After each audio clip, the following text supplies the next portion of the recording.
We are here with Dave Canales, the head coach of the Carolina Panthers. Welcome to the show, Dave. You said as we're getting going, you actually like doing the media stuff. That's refreshing to hear. Yeah. Why is that? I think it just kind of helps crystallize perspective, goals, vision, all those things. Like, what do we really want to accomplish? And so when you get asked those questions, like, oh, that's a good one. I didn't thought about that. Or I know exactly how to answer this one, Yeah, you're big on manifesting, aren't you? So I almost feel like Absolutely. talking it, like Yes. basically having a written record or an audible record in this case would help with that manifestation. Absolutely. And there's accountability to it too. I think, primarily my commitment is to Panthers fans and to the Carolinas and to tell them this is what we're trying to build. And if it doesn't look like that, that's when I get those comments and those things like, well, you said you were going to build this team off of this, this, and that. It's like, yeah, I did say that. We're not doing that right now. Or, hey, did you see this? This is exactly what we're looking for. So we do a national show, and yeah, the Panthers fans, they know you well by now. I feel like the Bucs fans got a chance to know you, but nationally, I feel like the Panthers relatively under the radar. So I was thinking, I've heard you have a lot of energy. I've seen it, but I'm curious, behind closed doors, what is a Dave Canales meeting like? Like, how are you running this team? How would you describe that behind the scenes? Just connecting. I want to make sure that I'm connecting with the humans. Who are these guys? And what are they going through? I like to say this, going into the off season is they're different. The names may be the same in different positions. They have changed. They come off of different seasons. Some have gotten married, some have had kids, some have had deaths in the family. These are different people with different expectations and goals. I think it's really critical that we reconnect as a staff with what that is and create a joint vision for what the next steps are for them. Because I believe that you can go far place, go where you can. Yeah. Go to the place to your potential when you're connected that way. You always hear too that if players talk about this, I think especially a younger generation of coaches talks about this too, about if you understand a little bit more about someone else's why, you are more likely to push harder for them because you feel like, I know a little bit more about that person's story. Absolutely. So now I don't want to let them down. Are you feeling that mutuality between yourself and your players entering year two now? Absolutely. Yeah. And so it's us learning the players, and then it's the players hearing consistent messaging. And that's where I have people that say, hey, remember, go back to this, and have people around me that remind me of the principles and so that the narrative, so that the goal stays the same for everybody. You keep the receipts, but in a positive way. Yeah. And look, the receipts they're great. Yes, I am a huge Geno Smith fan, so thank you for the help. Yeah, to the point where we have a sub-series called Quarterback Island where we put a select number of quarterbacks on Quarterback Island. He is on the island. Oh, nice. Yes. But we call it Geno Island because when Gregg gets going on Geno Smith, it's a lot. Well, I always, like Dave here, I always believed in him. Even when he was back with the Jets, I was like, he absolutely could be a high-quality starter.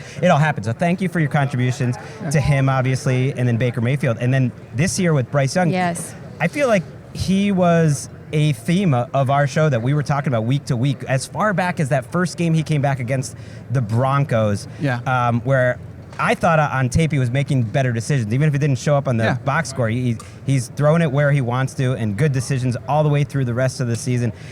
I guess from your vantage point, what was it that helped him improve throughout the course of the season so much? Yeah, just his toughness. You said it. That Broncos game, we scored a touchdown on the opening drive. It felt different. I have so much respect for Bryce. Taking the challenges of the situation and just going right back to work. He just kept working, and when he got his opportunity, he took it, and he was letting me know. He was letting the team know, I'm here.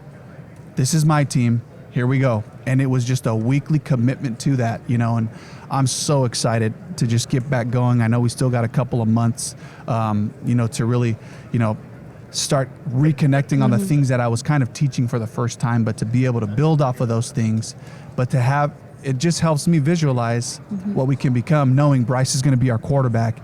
How do we build this thing out so that we can achieve our best? It was a joyful thing watching him be so. It was like he remembered who the F he is, really. No doubt. And that was a joyful thing to see. And we did not obviously get to see behind the scenes, behind closed doors, what those little turning points are, because I don't think with anyone in life, it's not one massive catalytic moment. It's a series of small moments back to yourself, right? And That's so right. I wondered what you saw from him, how he came back to himself, and the group around him, how they supported him in that. Yeah, I think you're right. I think it was a mental discipline and toughness to remember who he is, to remember how he got here, who he's always been, and he's always had challenges, and he's always overcome. And that's the belief that he has in himself, first and foremost.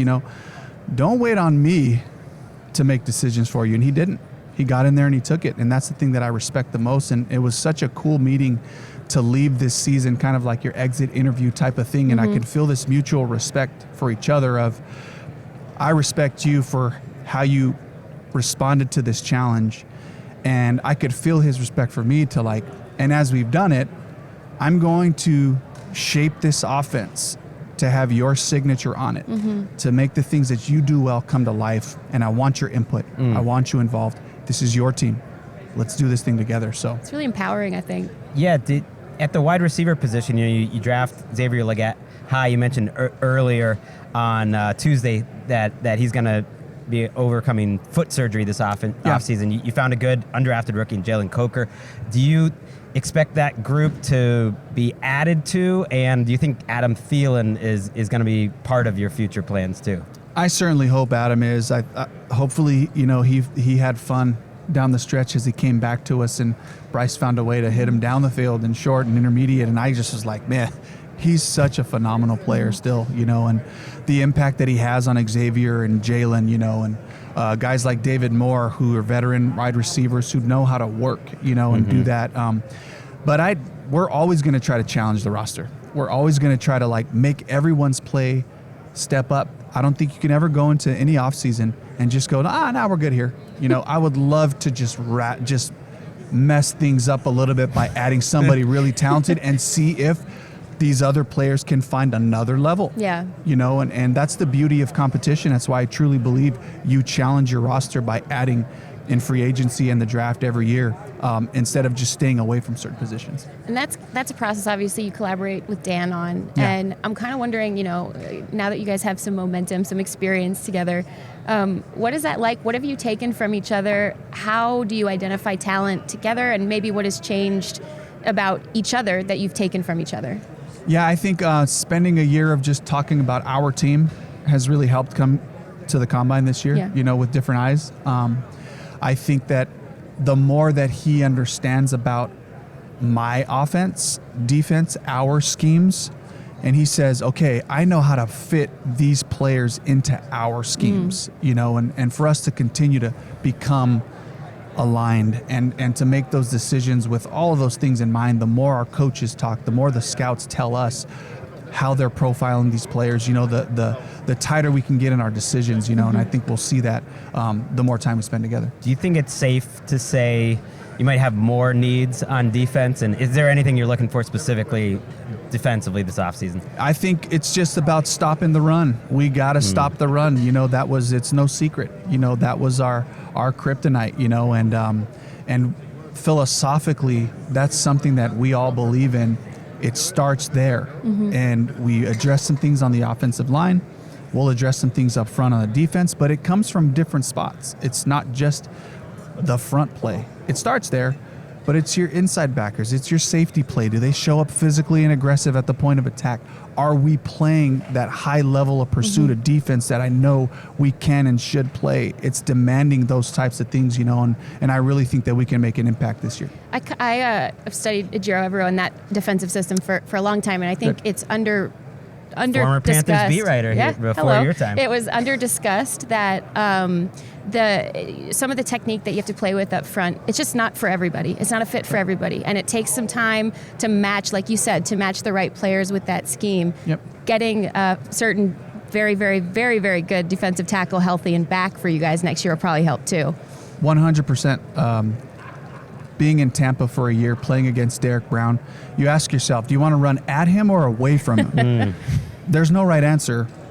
You just have to You have to know that there's going to be an issue at this place, so you have to find creative ways to run either way, So that's a real challenge. So we just got better getting Derek Brown back and having him be out there, But it's not just about his ability. It's about his character. It's about how he practices, the strain that he plays with. He's the Energizer Bunny. He's sideline to sideline. As big as he is, he chases things down, gets there in a bad mood, and you just can't move him. So that's a big piece of it, But getting the whole unit to play together, But certainly having that mentality back in that room is going to be helpful. Love hearing about that energy. This man, Dave Canales, the head coach of the Carolina Panthers, appreciate your energy that you actually like doing this with us. So thank you for joining us. We'll see Thanks you. for having me.